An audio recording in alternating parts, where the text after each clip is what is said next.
Tervitus, Merike ja numbrite keel. Teate, ma otsustasin, et ma täna mitte midagi ei tee. Selles suhtes, et kõnnin koertega siin praegu ja mõtlen, et issand jumal, te olete nüüd saanud nii palju informatsiooni siin eilse päeva jooksul, et te olete vist hullumas seal. Ja mul oli toss väljas õhtuks ja nii edasi. Aga ikkagi, näed, jalutan, isegi kõrvaklappe ei pannud, muusikat ka ei kuulanud, mitte midagi ei kuulanud. Ja siis mõtlen, ei, ma pean teile ikka selle ära rääkima.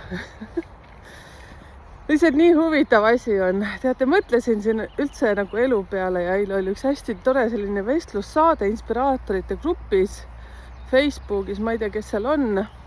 Mina ka kunagi sattusin sinna täitsa juhuslikult. Aga juhuseid pole olemas, nagu me oleme rääkinud. Ja siis ma rääkisin Armin Paju või Pajula. Issa, kuidas mul ei jää see perekonnanimi meelde. No Armin on eesnimi, igastahes hästi vahva vestlus oli meil temaga ja ta kookis ikka mul sellist asja välja, et ma polnud üldse valmis selleks. Aga mis ma sellest nagu järeldan või üldse ikka täitsa niimoodi mõtlesin pikalt selle peale. Kas te olete oma elus tähele pannud, et on mingid hetked või mingid perioodid elus, kus teil tundub, et sa oled nii paks, sa oled nii pikk? Noh, ma ei tea, mina avastasin näiteks paar aastat tagasi, et mul on ikka mega suur nina keset nägu. No nagu vaadake. Nagu päriselt. Ja siis ma mõtlesingi, et issand jumal, kui ma olen, siis mis ma olin paar aastat tagasi 45 on, ja siis ma mõtlesin, et ma olen kogu elu selle ninaga koos elanud. Ma polnud kunagi tähele pannud. Ja praegu siin kõnnin ja mõtlesin, et oot, aga mis hetkest me hakkame nägema endas neid vigu? Nii nagu ma olen teile ju rääkinud, et kõik, kes meie ümber on peeglid, eks ju. See ei liitu muidugi üldse numeroloogiasse, aga see on nii tore vaata vahest rääkida midagi muud ka. Muidu te arvate, et ma olen täielik hull. Ma olen täitsa normaalne inimene. Ma hüppan ühelt teemalt teisele, vaadake. Täna vaatasin, kui kihvtilt nagu need kuusel kasvavad need jupid siit. Ja nii romantiline on metsas, et lihtsalt mega. Nii, millal meil tulevad siis need tunded, et meil on midagi viga ja ma hakkasin aru saama, et need inimesed, ma olen mingis keskkonnas ja inimesed tulevad mulle peegeldama. Ma sattusin ükskord sellisesse, tulid mingid imelikud, mitte imelikud, aga keegi kellegi tuttav on ju seltskonnas seal oled ja siis hakkavad rääkima seal mingid naised, et vaat nemad said mingid süste ja hakkasid alla võtma ja mida iganes. Ja ma korraga tunnen, et täitsa lõppmaailma vapsee nagu suur tädi või. Et nagu, täitsa nitsivo omast arust, aga siis korraga ongi, saad aru, selline probleem õhus. Hull paanika ka, kohe peab, ma ei tea, mida kõik välja nuputama, et saaks mingisuguseid asju. Süste ma muidugi ei saanud, mõtlesin, et okei. Ma ei tea, peaks äkki vähem suhtlema nendega, et vaat siis ei tunne nagu ebamugavast. Iga kord oli teemaks lihtsalt see, et mitu kilo sina all oled saanud, et oi näed, mul täitsa söögiisu läks ära. Mõtlesin, et täitsa lõmmaski pinge kogu aeg. Või siis ma ei tea, ma olen tähele pannud, et meestel on see värk, et kellel uhkem auto. Ja ma tean ka naisi, et on selline, et saad aru, oled seal selline, wow. Mul on mingi, ma ei tea, mis asi mul on. Mul oli ka kunagi Mitsubishi suure edurauaga ja siis ma ei tea, mis lisalampidega. Öeldakse, see on meeste emmi pikendus, vaata, mul ei ole seda, siis ju ta siis ikka pikendas mul midagi.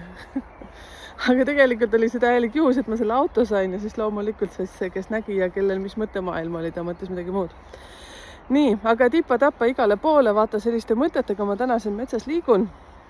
Kui tundub, et on selline mõttetu jutt, siis ära kuula, pane juba vahepeal kinni. Et kuidas teil selle asjaga seal on? Kas teil on sellised asju juhtunud, et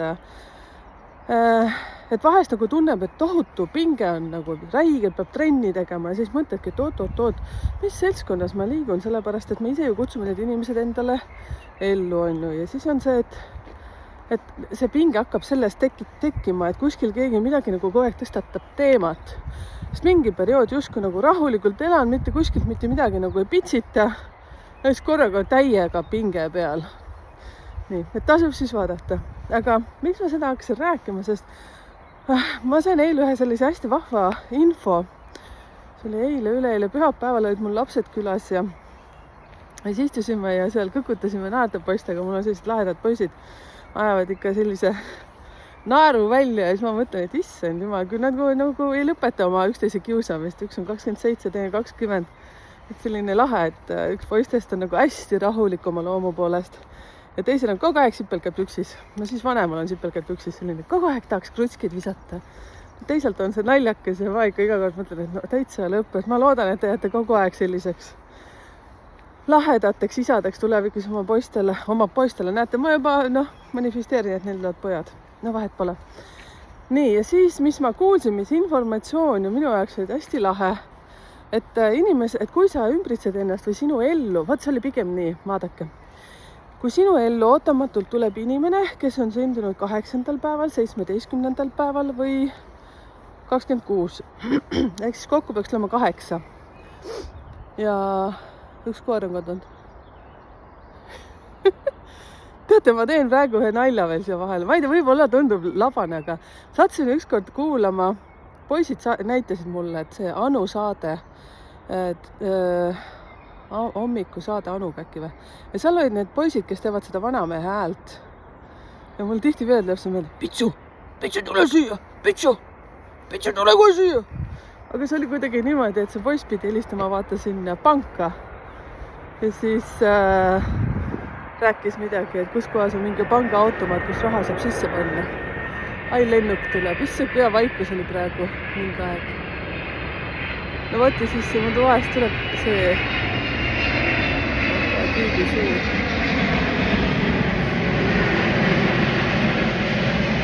Spaituk. Ups oli see. Pakki tuuakse. Kes on Teemus pakki tellinud. Nii, läheme siis tagasi. Jah, pitsu. Kõik pitsud on mul nüüd ümber ringi siin. Ma ei tea, kas te näete neid pitsusid, aga mul on üks koer nii vana, see kõige viimane seal siis. Tema käib aegklubis mul alati, kus see 3. on. Siin on selline. No nii, nüüd tuleb küll väga segast juttu, aga okei. Nii, läheme tagasi. Siis, kui tuleb sinu ellu inimene, kes on sündinud 8. päeval, siis teate, mis see pidi olema universumi poolt märk, et sul hakkab justkui rahaasjades mingi asi korda loksuma. Ja teate, mul jäi kohe suu lahti, sellepärast, et minu üks poegadest on sündinud 17. päeval ja ma mõtlesin, et issand jumal, ma pole üldse mõelgi selle peale. Ta on ju ka tegelikult 8. Ise ma arvan millegipärast, pigem puhas 8 on see. 8 on vaata karmamärk ja rahamärk. Ehk siis võta, kuidas tahad, eks ju, kas raha tuleb rohkem või raha tuleb vähem, mida iganes, kõik sõltub ju sinu positsioonist, suhtumisest ellu, ma ütleksin niimoodi. Ja nii huvitav on seda asja tähele panna, nüüd ma hakkan seda nagu terasemalt nagu jälgima, sellepärast, et aeg-ajalt tasub vaadata, kes on sinu ümber ja mis mõtted on sinul enda kohta, ütleme siis nii. Sest see teooria on nii huvitav ja ma millegipärast tohutult tahan uskuda sellesse, et me ise kutsume need inimesed enda ellu, aga me oleme seda juba teinud teate pool aastat või aasta tagasi ja siis nad nagu tulevad. Tundub võib-olla tõesti mukikaka jutt, väga vabandan, aga mina usun sellesse. Ja siis ma hakkasin lõppkokkuvõttes mõtlema, et issand, aga mu poeg on ju kogu aeg minuga olnud. Mida tema tuli mulle siis õpetama? Ainuke, mida mina oskan ütelda, et ta on nagu mega rahulik. Ta nagu üldse ei stressa. No okei, ta stressab, kui ta ei näita välja. Mina olen siin närvi läksin vanasti noorena, et ohoh. Et siis olin täiega miinuses, kui ma räägin plussid ja miinused. Nüüd ma vana rahu ise, et selles suhtes, et minul 16 päeval sündinud mingi ritsikas jookses ringi, issuku suur ka veel.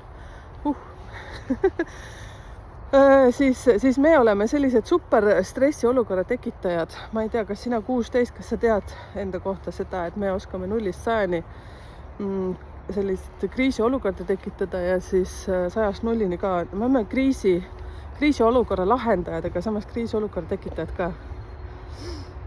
Nii, nüüd vist sai kõik räägitud. Nii, ja number 8, siis ma hakkasin mõtlema, et nii huvitav, et ükskõik kui palju need vennad üksteist seal ka ei kiusa, tegelikult pigem see teine kiusab seda rahulikku tüüpi vaata.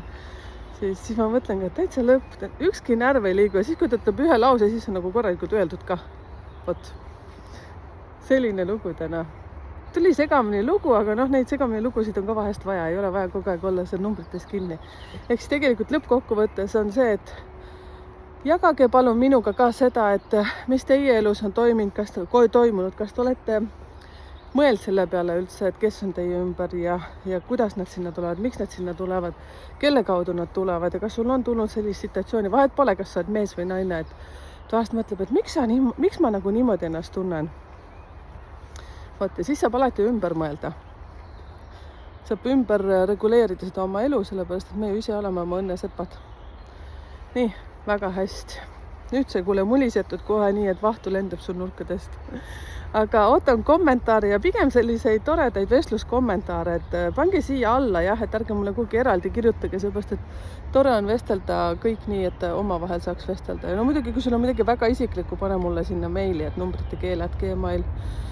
Et ma isiklikult käin ka sealt kogu aeg neid vaatamas ja mul on väga vahva assistent, nagu ma endale rääkinud, siis tema hoiab kõik sellised ta ütleb profilaktika ei ole profilaktika. Kõik asjad nii, et midagi maha ei maga ja kõik isiklikud kirjad tulevad täpselt minule, et alati viitab, et kuule, vasta nüüd sina. Võt niimoodi. Et isiklikele ja sellistele väga südamlikele vastustele, küsimustele vastan mina isiklikult. Kuulge, tšauki-pauki ja oli vahva ja kommenteerige ja arutame, vaatame, mis elu meile toob. Minu arust on nagu sigalahe elu. Tšau, tšau.